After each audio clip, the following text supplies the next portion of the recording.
So I'm listening to the sermon today by Transformation Church, and the title of the sermon is "When You're Empty" or "When You Feel Empty" or something like that. And I just had this fresh revelation that I feel like has been years in the making, something that God has really been trying to impart to me through all of my experiences and everything that I've been through. So people who don't know me, I am currently a PhD student studying IO psychology, and I have graduated top of my class pretty much every degree that I've gotten after my first husband had passed away. His wishes for me were to go back to school because I had my son very young.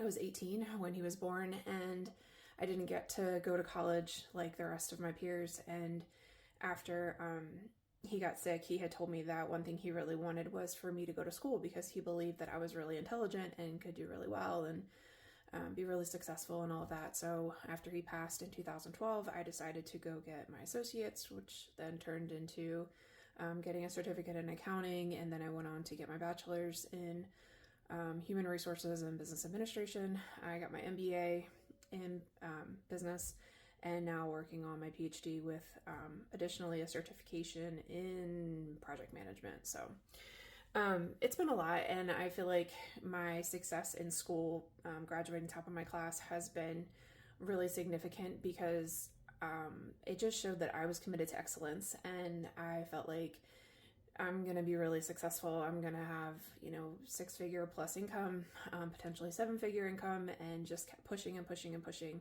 fulfilling the call that I believed was on my life. And what I'm realizing today is that none of that matters.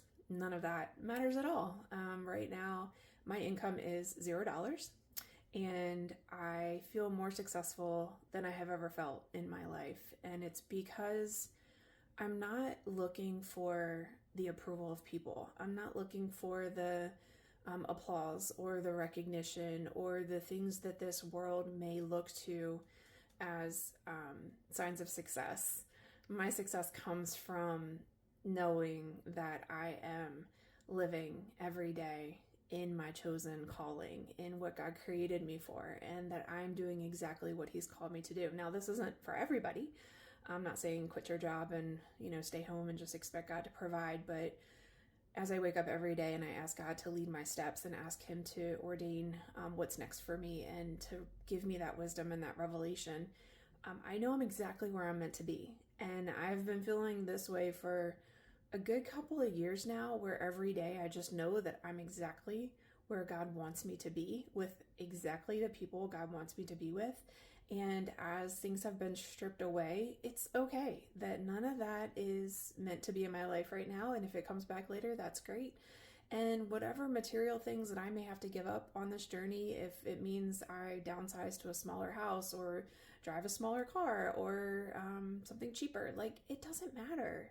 It doesn't matter at all. And there's so much freedom in that, and just understanding that my success is not wrapped up in the things of this world. And I just feel really liberated by that. And I hope that maybe somebody can just feel encouraged by that today, that it is not about your degrees or your job or your income or your house or your car or what you have to show for your life's work. Because if you're living for your calling and you're living for the things that God has chosen for you to do, and you know beyond a shadow of a doubt that you're exactly where God wants you to be, then you have all the peace and all the joy and all the resources of the world and anything that you may need available to you, because God is the source of everything. So, I just felt really encouraged by that and just wanted to share. So God bless.